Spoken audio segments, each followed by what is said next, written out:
తర్వాత సంఘం 5,000 మందికి వెళ్ళిపోయింది. తర్వాత యాజకుల నుంచి అనేకులు విశ్వాసంలోకి వచ్చారు. సంఘం వేరే ప్రాంతాలకు స్ప్రెడ్ అయిపోయింది. అంటే నీవు పరిశుద్ధాత్మ అభిషేకంతో ఇదంతా దేనితో ముడిగట్టుకుంటా తెలుసా అండి? ఆత్మ నింపుదలేనండి. ఆత్మ నింపుదల లేనిది నువ్వేం చేయలేవు.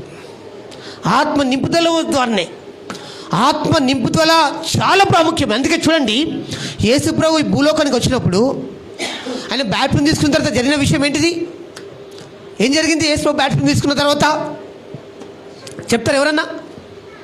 పరిశుద్ధాత్మ పౌరం వలె ఆయన మిద్దికి వచ్చాడు. ఆయన సృష్టికర్త కదా. మన ఆత్మ నింపుదల ఆయనకెందుకు?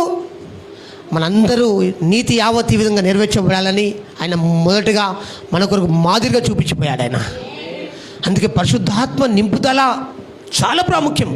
నువ్వు ఉపవాసం ఉండు పరిశుద్ధాత్మ నింపుదల కొరకు. ఈ నింపుదల కలిగి